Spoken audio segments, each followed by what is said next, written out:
马来西亚几个伊斯兰组织已发表公开信，宣布建立一个致力于维吾尔人的论坛。根据台湾海峡时报1月1日的报道，反对维吾尔种族灭绝论坛的主要目的是关注被压迫的维吾尔族的困境。公开信由马来西亚伊斯兰组织咨询委员会主席阿布哈密德和亚洲学者理事会秘书长萨姆斯丁签署。公开信说，尽管中国一贯否认维吾尔人受到不公正待遇，但我们的立场表明，国际社会不会对维吾尔问题保持沉默。公开信呼吁穆斯林国家和国际社会在解决维吾尔族问题上坚定立场，不要剥夺维吾尔族人的尊严，以换取中国的经济利益。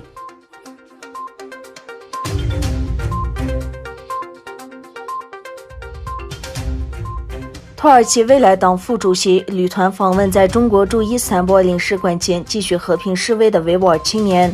维吾尔青年在中国领事馆前的活动已经进入第16天，他们举着被关押或失踪的亲属和家人的图片，要求中国当局告诉他们的下落。但是在伊斯坦布尔中国领事馆前寻找失踪家属的维吾尔人至今未得到任何回应。1月5日，由未来党负责公共关系的副主席塞尔朱克乌兹达格率领的代表团和非政府组织代表前往中国驻伊斯坦布尔领事馆，以表示支持维吾尔人的合理斗争。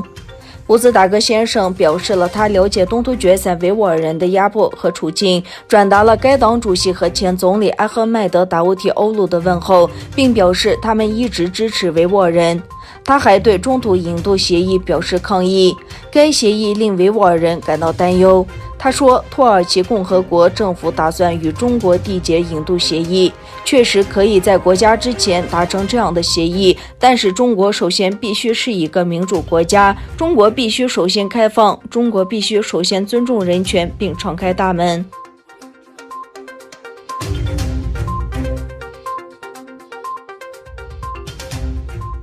世界卫生组织总干事谭德赛周二表示，他对中国官员尚未最终批准一个专家组进入中国调查新冠病毒源头感到很失望。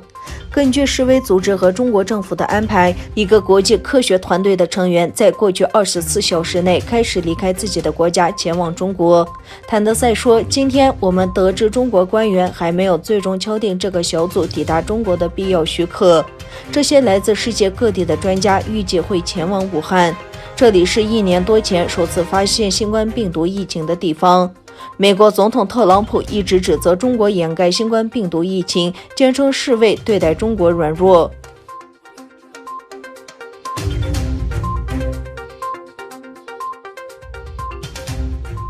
中国一家大型国有借贷机构前负责人因受贿罪、贪污罪、重婚罪，本周二被判处死刑。这是中国政府对经济犯罪动用死刑的一个罕见且引人注目的例子。沿海城市天津的一家法院判定，华融资产管理公司前董事长赖小民在2008年至2018年间受贿率约合人民币17.88亿余元，政府将没收他的个人全部财产。